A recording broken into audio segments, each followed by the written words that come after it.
back to the Spacecast. Okay, sorry about that. Sometimes the email comes to get you back. You know what I mean? It's wild, but it's been a minute. That's my bad. That's really my bad. I'll tell you why. It's not like I owe you guys an apology. I'm sorry. Please forgive me. Anyway. Sorry I've been MIA. Kind of like a college kid who finally remembered you don't have to go to that 8 a.m. class. That's me. Okay, here's why. Let's see. A lot of exciting things that happened, but we're back to the podcast. Here we are. So, numero uno. I went down to Austin in March, which was dope. Almost gave up hope. And then I got on Kill Tony. That's crazy to say as a comedian, because that doesn't... Your odds, statistically, you really aren't that high of getting on, so... Whatever, you know, it was a shocking thing, but I don't know. It was shocking, but it was fun. It was weird. I was a hoe about it. Okay, here's why. I shall tell you. So they tell you to actually, have a chance to go see the show if you get to the Comedy Mothership at, 10, 11 in the morning. Your girl smokes weed, so I showed up at noon. Whatever. But it was fun. I showed up at noon. There was a dude from Scotland in front of me in line, which we became friends with throughout the day. One of those, I'll save your spot while you go get a water. If you save my spot while I go get a water. That real community-like shit. It was cool. But... So, we were there for South by Southwest weekend, which I don't recommend going to Austin the same time that's going on. If you're, a neurodivergent like myself. That's what they say on TikTok these days, I think. I don't know. Crowds, a lot of uncontrollable factors, But we managed to find the one cool drunk dude at South by Southwest, who, I know we're Instagram friends, but I actually don't know his name. I feel so bad. Shit. He looks like a Chad that would go to a South by Southwest. Yeah, like that. But anyway. Sorry, the dab came back. Anyway, he stumbles by when I am off getting that water I told you about from earlier. He comes up to the first guy in line, is like, hey, I have 3 extra tickets. Who needs them? I did not think this beautiful gem of a human being would stick up for me, because we didn't know each other that well. We were both comedians.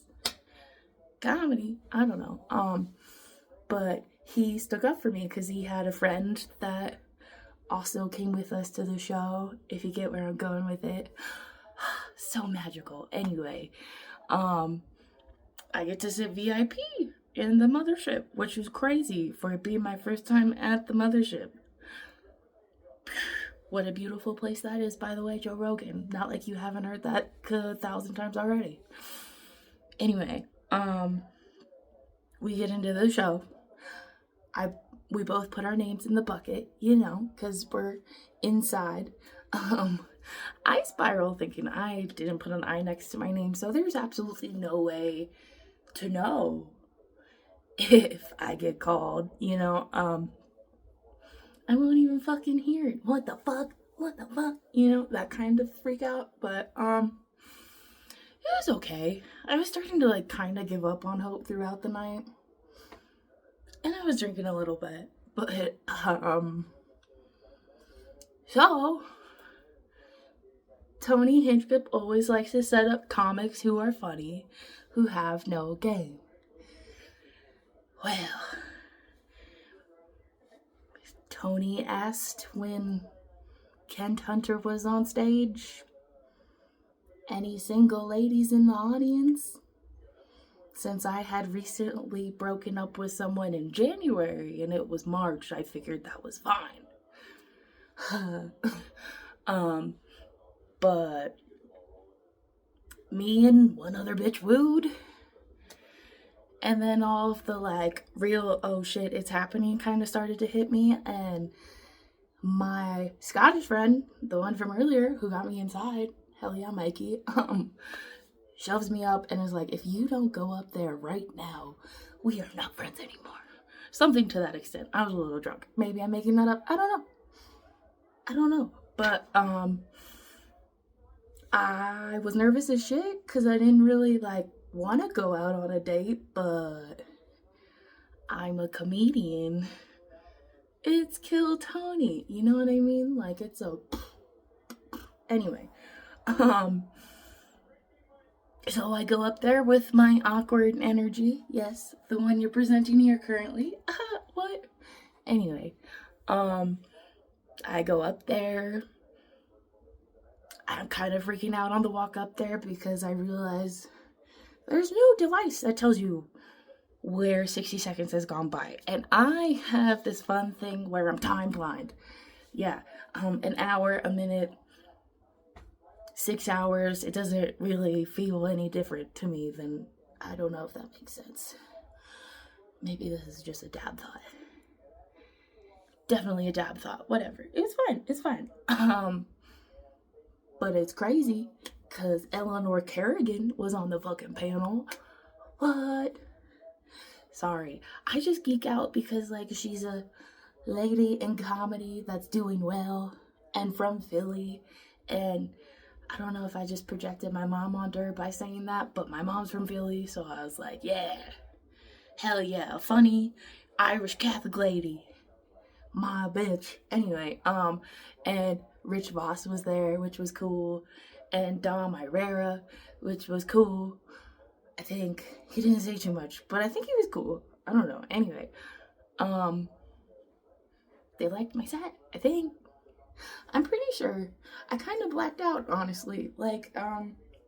Really weird side story. I thought I shouted out the wrong black man on stage. And what I mean is, I don't know why, I was just excited and I was trying to be like, yeah, let me mention my friend who did really well on here a couple months earlier. Woo, what up? I thought I shouted out Brian Simpson, who is also a short black man in comedy, who was in the military. I met Brian Sullivan, cause what up, dog? But I don't know where that story came from. I have no idea. It was just weird. Anyway, it goes well. Yeah, kinda, sorta. I'm not a great sponsor for Halara, if you check it out, whatever. But I get invited to the secret show, kind of, I think. I'm not really sure I'm doing the secret show until Thursday, if I'm being honest, because, I think I reached out to Kent on Instagram, hey, have you heard from producers? Do you know what's going on? Because I sure fucking don't know what's going on, man. And then he drops me some messages this is just comedy. We're just going to dinner and going our separate ways. And I was like, I don't know what else we were gonna do. I could tell you didn't like me from the show, so weird, but also you're way not my type. Not that sorry. Anyway, the secret show was crazy. It was crazy cool is what I mean. I don't think I did that well of a set personally, but I got to hang out in the green room after, and that shit was sick. Okay, I fangirled way too much in there, and then I just, normal me, Colorado flex me, was like, I have a bunch of weed to smoke. Who are the perfect people to smoke weed with? You guessed it, comedians. What? Anyway, The secret show was dope. The secret show was dope. But then I literally get back from Austin like the next week, and I planned, put together, did all the shindiggery for Front Range Funny Festival, which was dope. It was dope. We did 11 shows in 2 weekends. Kind of crazy for one person running it. I don't know what I was thinking. Don't worry. And I got to pay all the comedians. I got to get everybody paid and Sister Carmen paid, so it felt like I did something good for the community and comedy, which was really the whole goal of it. I think we did so well though that like next year there's probably gonna be another one, which will be fucking sick.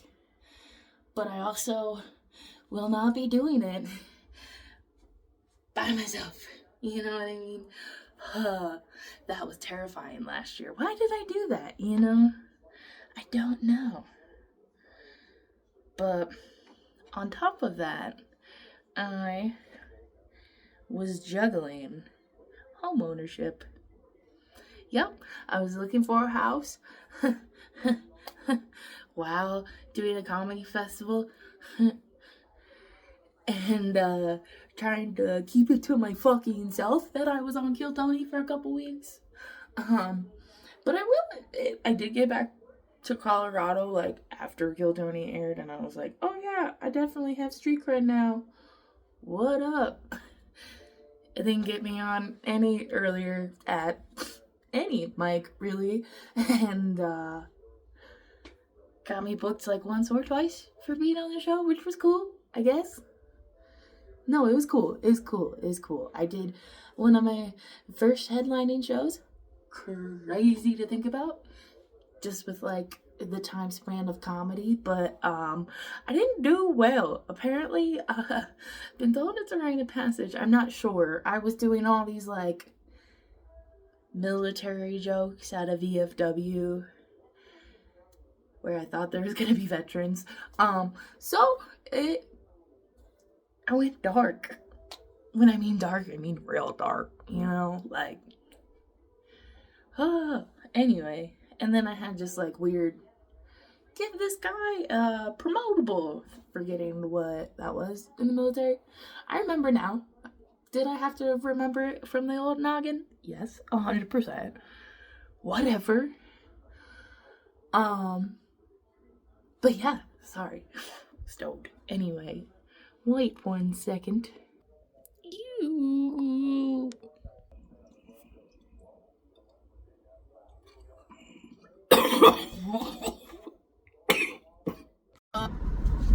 Okay, so I'm back at it again. Don't fucking worry, y'all.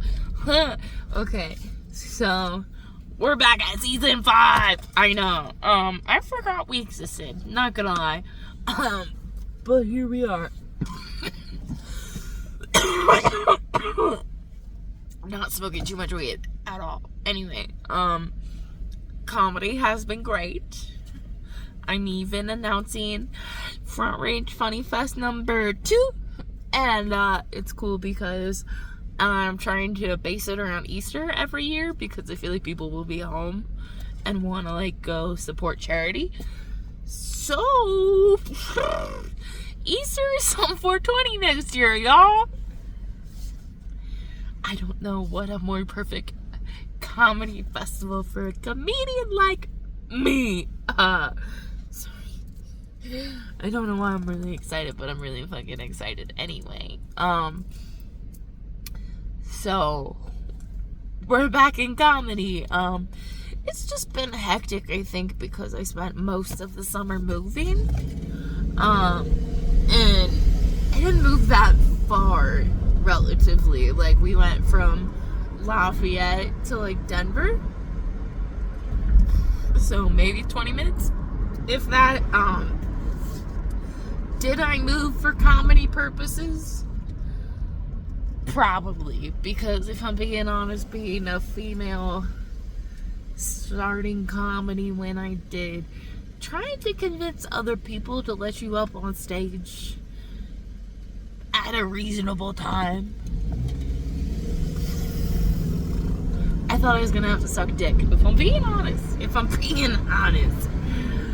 I'm so glad with everything in my comedy career so far. It sounds like I would with Kill Tony, but let me tell you, this man was very awkward and very just like, maybe he was a self-fulfilling prophet. I'm not sure, because I at least was going into this date thinking, you're 20-something, but you could hear from the other side. From someone old, a bit older. So, like, I'm not sure. But I plan on trying to get on again. Because I'm telling you, I don't think Kent deserves to tell all of his side and only his side. Are you fucking kidding me? To Kill Tony? But it also might be because, okay, your girl, die hard Kill Tony fan ever since some random motherfucker from Oklahoma City showed me Kill Tony and I was doing comedy. So I was a diehard ever since then, but to hear someone who has been on the show multiple times, and I mean like at least 5 or 6 by now, I'm not sure, but to hear he doesn't even like know the show or like the show, I was like, excuse you? It gave me so much street cred. Are you fucking kidding me? Okay, sorry. That might just sound like me bitching again. I don't care. Whatever. Let's see. Comedy-wise, I'm really excited for this year. Like I said, Front Range Funny Fest happening 420. We might even have some 420 friendly, sponsors. So that's more excitement than I think I could ever drum up with a festival. Like, I don't know. It's just crazy to think, like, I planned everything last year within 2 months.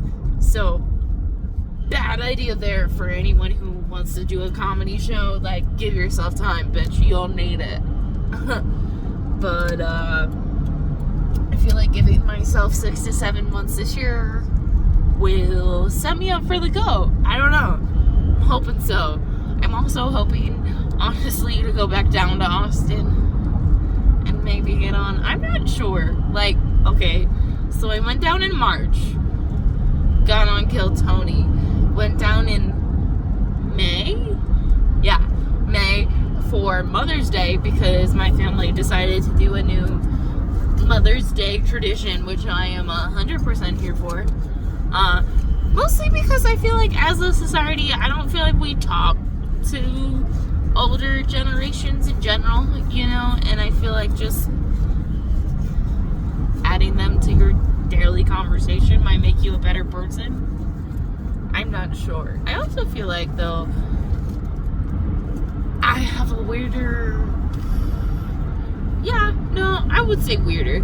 I have a weirder relationship with older people, but it's because I grew up an only child. So I'm not growing up per se trying to impress my insert brother, sister, you know what I mean? As opposed to like trying to impress an adult. I'm not saying it's like easier. I'm not saying it's harder. I'm just saying it's weirder. Yep, that's what I mean. I was like, what? Does that actually make sense? But no. It was just weird trying to be like intellectual but not super intellectual with people who may or may not could be accused of fucking you later down the road. Okay, that's probably a darker joke than we want to go today. It's fine. Okay, only because it's October. Did anybody else know that one of the last weeks in September, I don't know which one, honestly, because I'm not a really good bisexual, but, it's Bisexual Awareness Week. What? Okay, sorry. I think I might just have been like the only one to not know that there's anything that goes on in September outside of June for the LGBTQIA community. I'm not sure. I don't know. I second guess it because I'm like, oh, are they just not telling me because I'm a golden retriever ass bitch and want everybody's approval? It's fine, whatever. We're here. I will say the weird part, and I don't know if it's a news. I don't know what it is. I got a boyfriend somehow, some way. Didn't really plan for it, if I'm being honest. It just kind of happened out of nowhere.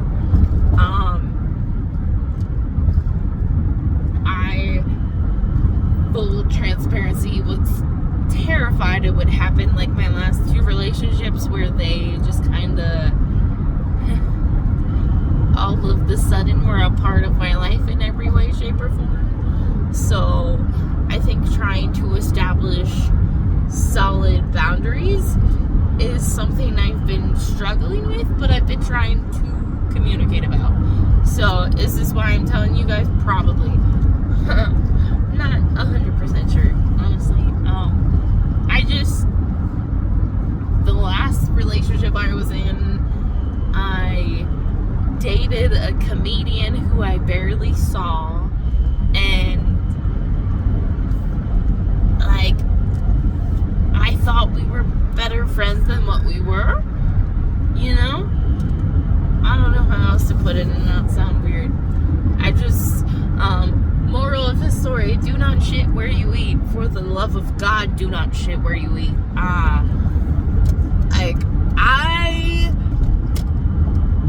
I was asked to not attend a certain comedy bar because I dated certain people, and those certain people couldn't handle their feelings when seeing me in public, even though it's fucking October. Do you understand why I'm annoyed now? It's October, and this person is still like weird, awkward, and random around me, like I fucking did something, even though we were best fucking friends. I think that's the only thing that annoys me, because I can't figure out what I did wrong. You know what I mean? Like, I'm a very problem-solving kind of bitch, so I'm like, why can't I be a part of the solution, you know? I'm not sure, but if you're wondering what we're up to this season, I plan to mix it around, having comedians and artists on board. Like, I feel like if you just see every aspect of the different artistic process when it comes to the arts, that like everyone would have an appreciation for it. I still plan to go and see as many festivals as I am allowed to. Yes, let's see, to look forward on future festivals that I am looking forward to in this upcoming year. Gem and Jam 2025, I've heard, is going to be fantastic. And then, let's see, Halloween in Swanee. That, I've heard that lineup is going to be crazy fucking cool too. I was really mad that I couldn't get Lost Land tickets this year, but that's just because your girl is a wook balling on a budget. So, you know, we're out here doing our best. Like, what else can you ask from a bitch? You feel me? And in this upcoming weekend, I am hoping to find a wook miracle. Fingers crossed to Ellis Dream and Closey. LSC. I'm actually not sure how they say it. I'm kindergartening that bitch and kind of pronouncing it how it sounds. Whether or not it's true, I'm not 100%. But fingers crossed. Anyway, the other ones that we shall be catching this month, Troy Boy at Red Rocks. Super fucking stoked for that. Mostly because I love Troy Boy, and also because my favorite memory at Red Rocks. Whether or not it's stupid, I don't care. One of my really good friends, Jake, he was at Red Rocks when I had heard the song, something about Dancing in the Stars and After Hours or something by Troy Boy. Wow, I don't sound like a good fan right now, but I promise I am. Anyway, Jake turns to me mid-song at Red Rocks, and I think it's like the Red Rocks that Troy Boy and G Jones co-headlined, was like, man, every fucking girl loves this song, blah, blah, blah, this is bullshit, I wonder if he's gonna play something good. And then like 10 seconds later, he's like, man, I fucking love this song, it's a banger. And it was a banger, so like I completely agree. I just think it's the most wholesome look moment I've ever had at Red Rocks that I can remember. Why? Because let's see, I try and be, the sober driver going to Red Rocks, but then other people, and it's not me in this other people situation, but like other people are like, oh, I'm totally fine to drive, I can totally drive your car. I have trust issues. I can't have people drive my car. The whole possibility that they could crash that bitch and it's not their fucking issue if they crash it. I have very weird, irregular fears, but thankfully the doctor today was like, bitch, you have that PTSD, can we chill the fuck out? Wow, we just drove by a cop pulling someone over. Thank God it wasn't me, because it's fucking 2:20 in the morning. But we're coming home from open mics, because, networking or whatever, I never know what the best case scenario to get into like comedy and open mics and shit was. I thought dating somebody in the scene would help me out. Turns out nobody gives a fuck. I thought getting on Kill Tony, that people would care, and people kind of care, but not really. Some people don't even watch Kill Tony in Denver because they think it's too mainstream. Excuse you, bitch. That shit blows my mind. I'm like, excuse me. I know you don't want to think it, but Austin is a pretty big comedy spot right now.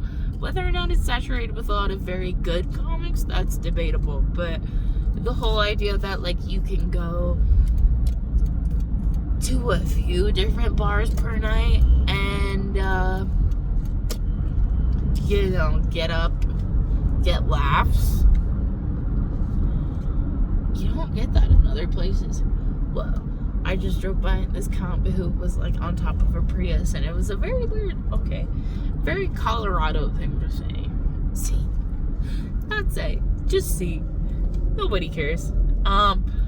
Okay, what to look forward to this season? I am hoping to have an illustrious Katie Bowman, who had a comedy special come out around both of our birthdays. Yes, that's right. I found another cancer in comedy. What? And she's funny, bitch. That's crazy. No, it's not that crazy. It's pretty dope. But her comedy special is out on YouTube now, and I'm trying to get some other musicians on board, like Mr. Noah Hubler or Mr. Homemade Spaceship. It kind of depends on who's free, when, and where, because I'm remembering I have a podcast this year, and it's gonna be great. It's gonna be great, god damn it. Okay, no, it is gonna be great, but I am going to be posting on a at least bi-monthly basis, so it's not like I'm trying to leave anybody out there to dry. I figure if I have a podcast, and if crazy people want to listen, crazy people can listen. Views is views, I guess. I'm not trying to TikTok these numbers, whatever. only other fun fact, and it's not really a fun fact, it's a joke I'm working out. Turning 30 and being able to not believe in conspiracy theories is like a very hard ask for your girl. Here's why. Donald Trump got shot on my birthday, and I, like a good book, was doing a fuck ton of mushrooms on a rooftop on my birthday. So people were like, oh yeah, Donald Trump got shot, blah blah blah, he might be dead, I don't know. You're telling me it's September, it's October now, and someone tried once but twice and missed? We're living up to our we can't shoot guns fucking rhetoric, Democrats. What the fuck? I don't care. It's a rigged system. I wish I could trust the government more than what it is, but you do what you can. I'm voting for Kamala, but so is Taylor Swift, so I don't think anyone really cares what my opinion is. I just think that, honestly, any politician that doesn't want to have a vote about my vagina, pretty A-okay with me. Here's why. Most politicians I know, at least, they couldn't tell you where a clitoris is on like a diagrammed map, even with the lettering, you know? I don't know. I just got home. This has been an episode. We'll be consistent, I promise. Y'all have been great. Thank you for tuning in. Scarlet, Begonia, Spacecast, bam! That does sound like a lot. I'm trying to shorten it up. I'm working on it. Love you guys.